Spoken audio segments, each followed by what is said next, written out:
রেশমা রাস্তা দিয়ে যাচ্ছে, পথে মুন্নার সাথে দেখা। মুন্না রেশমাকে দেখে বললেন, ভাবি, আজকে আপনাকে সেই রকম লাগছে। ভাই তো বিদেশে, এত সেজে গুজে কাকে দেখানো হচ্ছে? রেশমা বললেন, কার দেখাবো? দেখার মানুষ থাকলে তো অবশ্যই দেখাতাম।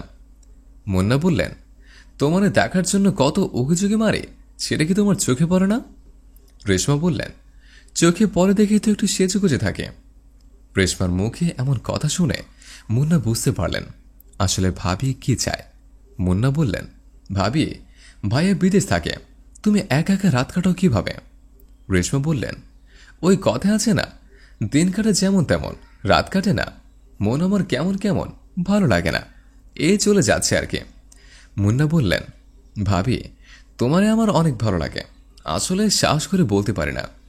যেহেতু ভাই বিদেশ থাকে, তুমি যদি মেনে না নাও তাই বলি না। মুন্নার মুখে ভালো লাগার কথা শুনে রেশমা লজ্জা পেয়ে বললেন, এতদিন কোথায় ছিলা? আমি তো তোমাকে মাঝে মাঝে লুকিয়ে লুকিয়ে দেখতাম। তোমাকে আমার খুব ভালো লাগে। আসলে আমরা মেয়ে মানুষ তো, কথায় আছে না, মেয়েদের বুক ফাটে তো মুখ ফোটে না। মুন্না বললেন, মুখ ফুটে যখন আজ বলেই ফেললে তাহলে তো আর সমস্যা নেই। শোনো, তোমার একখান কথা কই, চলো না কালকে গিয়ে দুজন কোথাও ঘুরে আসি। রেশমা বললেন, কোথায় যাবা? মুন্না বললেন, শহরে আমার খালাতো ভাই আর ভাবি থাকে, আমরা ওদের বাসায় গিয়ে বেরিয়ে আসতে পারি, কেউ জানতেও পারবে না আমরা কোথায় গিয়েছিলাম। আরেকটা কথা, ওখানে গিয়ে কিন্তু স্বামী স্ত্রীর পরিচয় দিতে হবে। মুন্নার কথা শুনে রেশমা রাজি হয়ে গেলেন। দুজনে একটু কথা বলে হাসি মুখে চার্চের বাড়ি চলে গেলেন। পরের দিন সকালে রেশমা সেজে গুজে একটি সাইড ব্যাগ নিয়ে ঘর থেকে বের হতেই শাশুড়ির সাথে দেখা। শাশুড়ি জিজ্ঞেস করলেন, বৌমা, কোথায় যাচ্ছ?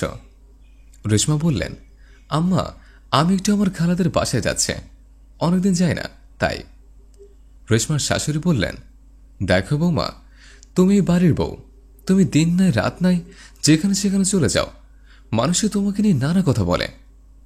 রেশমার শাশুড়ির কথা শুনে রেগে গিয়ে বললেন, দেখেন আম্মা, আমি কোথায় যাই না যাই এত কৈফিয়ত আমি আপনাকে দিব না। আমি খালাবাড়ি যাব। রাত্রে আপনার পোলার কাছে ফোন করে বলেছে আপনার পোলা যাইতে বলছেন। আচ্ছা, আমি কোথাও যাইতে গেলে আপনি বাধা হয়ে দাঁড়ান কেন? আমার কোথাও যাওয়া কি আপনার সহ্য হয় না? রেশমার শাশুড়ি রেশমার কথা শুনে হতবাক হয়ে বললেন, বৌমা, আমি তোমার মায়ের মতো, তুমি যেভাবে চলাফেরা করো এভাবে একটা বাড়ির বউ চলতে পারে না। তোমার চলাফেরা, তোমার সাজগোজ ভালো না, তাই তোমাকে একটু বোঝানোর চেষ্টা করে। এতে যদি তুমি আমার সাথে রাগ করো তাহলে আমি আমার ছেলের কাছে সব বলে দেব। রেশমা বলতে লাগলেন, আপনি আপনার ছেলের কাছে যা খুশি বলেন, আমার ইচ্ছে মতো আমি চলাফেরা করব, আমাকে কেউ বাধা দিতে পারবে না। এই কথা বলে রেশমা বাড়ির বাইরে চলে গেলেন। রেশমার শাশুড়ি নিরুপায় হয়ে ব্যাটার বউর দিকে চেয়ে থাকা ছাড়া আর কোনো কিছুই করার নেই। 6 মাস পর রেশমার স্বামী বাড়িতে এসেছে। রেশমা বিছানার উপর শুয়ে আছে। রেশমার মাথার পাশে ওর স্বামী বসা, আর এক পাশে শাশুড়ি মা বসা। ডাক্তার রেশমার চোখ মুখ দেখতে লাগলেন। রেশমার চোখ মুখ দেখে একটা হাসি দিয়ে রেশমার স্বামীকে বললেন, খুশির খবর আছে, মিষ্টি খাওয়ান। আর রেশমার শাশুড়িকে বললেন, আপনি দাদি হতে চলেছেন। ডাক্তারের মুখে এমন কথা শুনে অবাক হয়ে রেশমার স্বামী ওর মায়ের দিকে তাকিয়ে রইলেন। মাও ছেলের দিকে তাকিয়ে রইলেন। কোনো কথা বলার ভাষা কারোর মুখে নেই। এর মাঝে ডাক্তার বলে উঠল, ভাবি সাহেবা, আজকে সময় নাই, চলে যাচ্ছে, অন্যদিন এসে মিষ্টি খাবো। ডাক্তার কথা বলে ওখান থেকে চলে গেলেন। শাশুড়ি রেশমার চুলের মুঠি ধরে উঠিয়ে বললেন, পোড়ামুখী, তুই আমাদের মাছ সমান এইভাবে ধুলে মিশিয়ে দিলে। রেশমার স্বামী বললেন, মা, তুমি একে ছেড়ে দাও, আমি দেখছি কি করা যায়। মা ছেলের কথা শুনে রেগে গিয়ে বললেন, তোর আশকারা পেয়ে পেয়ে বউ আজ মাথা উড়েছে। তুই যদি বউকে আশকারা না দিতে আজকে বউর পেটে অন্য একজনের বাচ্চা থাকতো না। তোর যা ভালো মনে হয় তাই কর। মা এসব কথা বলে রাগ করে ওখান থেকে চলে আসলেন। রেশমার স্বামী রেশমাকে বললেন, আমি তোমাকে কতটা ভালোবাসে সেটা তুমি তো জানো। আমার ভালোবাসার দুর্বলতার সুযোগ নিয়ে তুমি আমাকে এত বড় ধোঁকা দিতে পারলে। আমি বিদেশে থেকে তোমার কোনো সকাল্লাত কোনো দিনও অপূর্ণ রাখি নাই। যখন যা চেয়েছ তাই দিয়েছে। তুমি আমার সাথে এত বড় প্রতারণা করতে পারলা? রেশমার স্বামীকে বলে উঠলেন, তুমি বিদেশ ছিলা, টাকা পয়সা ধন সম্পত্তি দিয়ে কখনো সুখী হওয়া যায় না।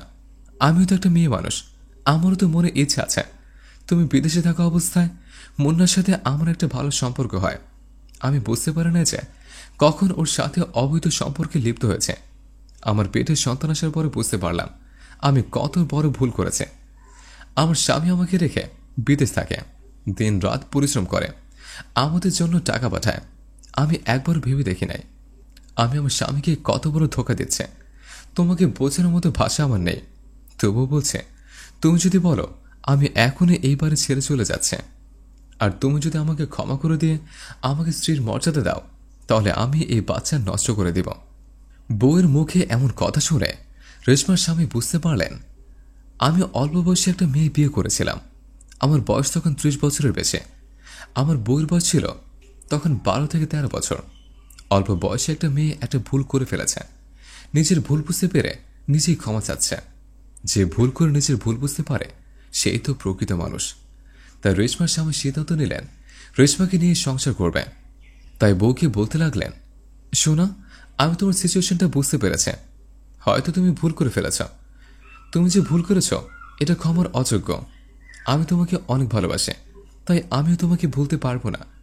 এখন আমরা যদি তোমাকে নিয়ে এই বাড়িতে থাকি তাহলে গ্রামে মুখ দেখাতে পারবো না।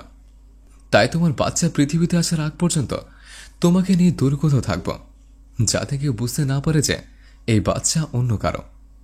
স্বামীর মুখে এমন কথা শুনে রেশমা স্বামীকে জড়িয়ে ধরে বললেন, তোমার যেটা ভালো মনে হয় সেটাই করো। আমিও তোমাকে অনেক ভালোবাসি। তুমি যে আমাকে ক্ষমা করে দিয়েছ এতে আমি খুশি। আমি আর কোনোদিনও তোমার আমানত খেয়ানত করব না। আজই চলো আমরা দূরে কোথাও চলে যাই। আমার গর্ভের সন্তান পৃথিবীতে আসার পর আবার আমরা বাড়িতে ফিরে আসব। রেশমার স্বামী রেশমার কথা শুনে বললেন, তাড়াতাড়ি গোছগাছ করে নাও, আমরা এখনই ঢাকা চলে যাব। রেশমার স্বামীর কথা শুনে কাপড় চোপড় গুছাতে শুরু করলেন ঢাকা যাওয়ার উদ্দেশ্যে। হ্যালো বন্ধুরা, আমাদের এই গল্পটি যদি ভালো লেগে থাকে তাহলে অবশ্যই লাইক, কমেন্ট এবং শেয়ার করবেন। ধন্যবাদ।